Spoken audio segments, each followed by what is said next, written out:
Sir ಹೇಳಿ, ಇವತ್ತು ಶ್ರೀಗಳನ್ನ ಭೇಟಿಗೆ ಬಂದಿದ್ದೀವಿ. ವಿಶ್ವ ಒಕ್ಕಲಿಗ ಮಹಾಸಂಸ್ಥಾನದ ಮಠದ ಪರಮಪೂಜ್ಯ ಚಂದ್ರಶೇಖರನಾಥ ಮಹಾಸ್ವಾಮೀಜಿಗಳು ಅವರನ್ನು ಭೇಟಿ ಮಾಡಿ ಅವರ ಆಶೀರ್ವಾದನ ಪಡೆದುಕೊಂಡು ಹೋಗಬೇಕು ಅಂತೇಳಿ ನಾನು ಮತ್ತು ನಮ್ಮ ಪ್ರತಿಪಕ್ಷದ ನಾಯಕರಾಗಿರ್ತಕ್ಕಂಥ ಚಲವಾದಿ ನಾರಾಯಣ ಸ್ವಾಮಿ ಅವರು, ಮಾಜಿ ಉಪಮುಖ್ಯಮಂತ್ರಿಗಳು, ಶಾಸಕ ಮಿತ್ರರಾಗಿರ್ತಕ್ಕಂಥ ಡಾಕ್ಟರ್ ಅಶ್ವಥ್ ನಾರಾಯಣ್ ಅವರು, ಎಲ್ಲ ಪಕ್ಷದ ಮುಖಂಡರು ಇವತ್ತು ಸ್ವಾಮೀಜಿಗಳನ್ನು ಭೇಟಿ ಮಾಡಿ ಅವರ ಆಶೀರ್ವಾದವನ್ನು ಕೂಡ ಪಡೆದುಕೊಂಡಿದ್ದೇವೆ. ತಮಗೆಲ್ಲರಿಗೂ ಕೂಡ ತಿಳಿದಿರೋ ಹಾಗೆ ಇತ್ತೀಚೆಗೆ ಬೆಂಗಳೂರಿನಲ್ಲಿ ಫ್ರೀಡಮ್ ಪಾರ್ಕ್ನಲ್ಲಿ ನಡೆದಂಥ ಒಂದು ಹೋರಾಟ, ಆ ಒಂದು ಕಾರ್ಯಕ್ರಮದಲ್ಲಿ ಪ್ರತಿಭಟನಾ ಸಭೆಯಲ್ಲಿ ಪರಮ ಪೂಜ್ಯರು ಸ್ವಾಮೀಜಿಗಳು ರಾಜ್ಯ ಸರ್ಕಾರದ ನಡವಳಿಕೆ ವಿರುದ್ಧ ಆಕ್ರೋಶ ಭರಿಸುವಾಗಿ ಕೆಲವು ಹೇಳಿಕೆಗಳನ್ನು ಕೊಟ್ಟಿದ್ದಾರೆ.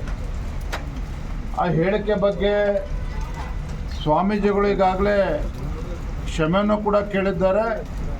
ಆದರೆ ಇದರ ಮಧ್ಯೆನೂ ಕೂಡ ರಾಜ್ಯ ಸರ್ಕಾರ ಸ್ವಾಮೀಜಿಗಳ ವಿರುದ್ಧ ಒಂದು FIR ಅನ್ನು ಕೂಡ ರಿಜಿಸ್ಟರ್ ಮಾಡಿ ದಾಖಲು ಮಾಡಿ ಅವರಿಗೆ ತನಿಖೆಗೆ ಬರಬೇಕು ಅಂತೇಳಿ ಒತ್ತಾಯವನ್ನು ಮಾಡ್ತಾಯಿದ್ರು. ಸ್ವಾಮೀಜಿಗಳು ತಿಳಿಸಿದ್ದಾರೆ, ಆರೋಗ್ಯ ಸರಿ ಇಲ್ಲ, ಪತ್ರ ಮುಖೇನ ಏನು ಉತ್ತರನ ಕೊಡಬೇಕು ಅದನ್ನು ಕೂಡ ನೀಡಿದ್ದಾರೆ. ಆದರೂ ಕೂಡ ರಾಜ್ಯ ಸರ್ಕಾರ ಒತ್ತಡ ಹಾಕ್ತಾ ಇರ್ತಕ್ಕಂಥದ್ದು ಖಂಡಿತ ಸರಿಯಲ್ಲ. ಮತ್ತು ಸ್ವಾಮೀಜಿಗಳು ಅದ್ರ ಬಗ್ಗೆ ಮುಕ್ತವಾಗಿ ತಮ್ಮ ಕ್ಷಮೆಯನ್ನು ಕೂಡ ಹೇಳಿದರೆ, ಮುಕ್ತ ವಿಚಾರಗಳನ್ನು ಕೂಡ ತಿಳಿಸಿದ್ದಾರೆ.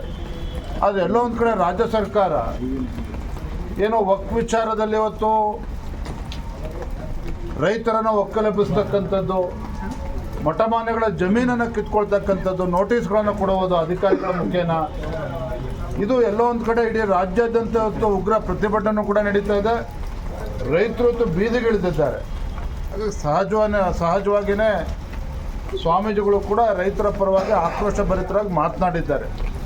ಆದರೆ ಎಲ್ಲೋ ಒಂದು ಕಡೆ ರಾಜ್ಯ ಸರ್ಕಾರ ಯಾರು ದೇಶದ್ರೋಹಿಗಳಿದ್ದಾರೆ, ದೇಶದ್ರೋಹಿ ಚಟುವಟಿಕೆಗಳಲ್ಲಿ ಭಾಗವಹಿಸ್ತಾ ಇದ್ದಾರೆ, ಅವರ ವಿರುದ್ಧ ಕೇಸ್ಗಳನ್ನು ವಿಡ್ರಾ ಮಾಡುವಂಥದ್ದು, ಮತ್ತೊಂದು ಕಡೆ ಸ್ವಾಮೀಜಿಗಳಿಗೂ ಕೂಡ ಬೆದರಿಕೆ ಆಗ್ತಕ್ಕಂಥ ಕೆಲಸ ಮಾಡ್ತಾ ಇದ್ದಾರೆ. ಖಂಡಿತ ಸರಿಯಲ್ಲ.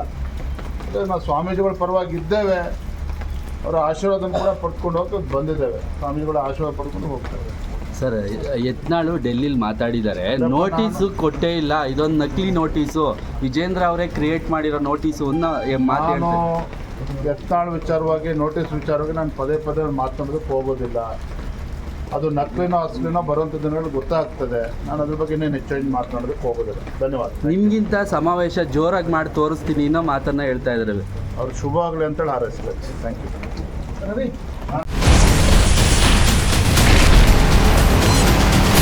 Ashwavega English News. Coming soon. Your channel, your voice, your trust.